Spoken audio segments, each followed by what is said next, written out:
Assalamualaikum warahmatullahi wabarakatuh. Di video kali ini kita akan membahas bagaimana cara menginstall Kali Linux tanpa menggunakan VirtualBox di Windows 11. Simak tutorialnya.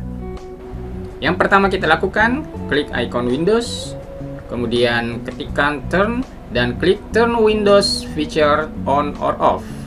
Selanjutnya teman-teman scroll ke bawah, kemudian aktifkan atau checklist di kotak Windows Subsystem for Linux dan Windows Hypervisor Platform serta Virtual Machine Platform. Kemudian tunggu beberapa saat dan restart komputer kalian. Lalu masuk kembali ke Microsoft Store, kemudian ketikkan Kali Linux dan klik Kali Linux. Selanjutnya klik Get dan proses download akan berjalan, installing dan klik Open. Nah, di jendela ini kita lihat bahwa ada pemberitahuan error ya, seperti yang saya blok di sini. Jika teman-teman mengalami masalah ini, jangan khawatir. Klik Windows, kemudian ketikkan CMD untuk masuk ke command prompt. Kemudian ketikkan perintah WSL spasi min set min default min version spasi 2, kemudian enter. Tahapan berikutnya adalah dengan menginstal program di link yang saya sediakan di kolom deskripsi. Silakan teman-teman copy linknya, kemudian paste di browser kesayangan kalian. Selanjutnya lakukan proses download dan simpan di tempat atau di folder yang Anda inginkan. Setelah programnya terdownload, kalian double klik saja, kemudian next dan finish. Selanjutnya klik kembali icon Windows dan klik Kali Linux. Di sini teman-teman tinggal memasukkan username, misalnya ketikkan Andi dan masukkan password. Ciri khas Linux adalah password yang kita ketikkan tidak tampil di layar. Next, teman-teman tinggal ketikkan perintah sudo spasi apt spasi update dan masukkan password dan tunggu proses update-nya sampai selesai. Berikutnya lakukan upgrade dengan perintah sudo spasi apt spasi upgrade. Enter. Dan tunggu proses upgrade-nya selesai. Selanjutnya, kita lakukan perintah clear untuk membersihkan layar dan berikan perintah sudo spasi apt spasi install neopatch. Enter. Dan do you want to continue? Yes. Enter lagi.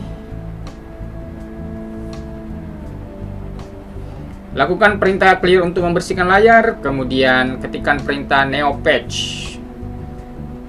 Dan teman-teman bisa memberikan perintah uname spasi min a untuk melihat informasi sistemnya. Next, berikan perintah sudo spasi apt spasi install spasi min y spasi kali min win min cache.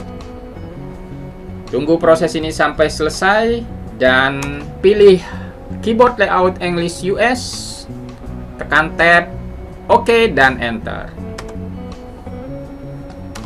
Tunggu prosesnya kembali sampai selesai. Selanjutnya kita beri perintah clear kembali untuk membersihkan layar kita. Dan sampai di sini teman-teman bisa masuk ke Kali Linux dengan mengetikkan perintah cache spasi min win spasi min s, kemudian masukkan passwordnya. Apabila muncul pemberitahuan seperti ini, teman-teman tinggal klik di bagian Public Network dan klik Allow Access. Selanjutnya masukkan kembali password dan verifikasi. Apabila terdapat kesalahan input password, masukkan atau ketikkan kembali password yang benar. Kemudian lakukan verifikasi dengan mengetikkan sekali lagi password yang benar, kemudian enter. Di sini teman-teman bisa ketikkan Y saja, kemudian masukkan password kembali dan verifikasi dan enter. Dan selamat datang di sistem operasi Kali Linux di Windows 11 tanpa menggunakan VirtualBox. Jika kalian ingin merubah tampilan background layar, silakan masuk kembali ke setting dan klik desktop. Di sini teman-teman tinggal pilih dan klik background yang diinginkan. Untuk masuk terminal, tinggal diklik di bagian ini, kemudian kita ketikkan perintah sudo su untuk masuk ke root. Masukkan password, dan kita coba dengan memberikan perintah ls atau list untuk melihat isi dari folder. Apabila teman-teman sudah ingin keluar, klik di pojok bagian atas, kemudian klik logout. Jika kita ingin kembali ke Kali Linux, kita tinggal ketikkan perintah kex spasi min win spasi min s dan enter. Dan selamat datang kembali di Kali Linux di Windows 11. Oke teman-teman, di video berikutnya kita akan membahas bagaimana cara menginstal Kali Linux dengan menggunakan VirtualBox di Windows 11. Assalamualaikum warahmatullahi wabarakatuh.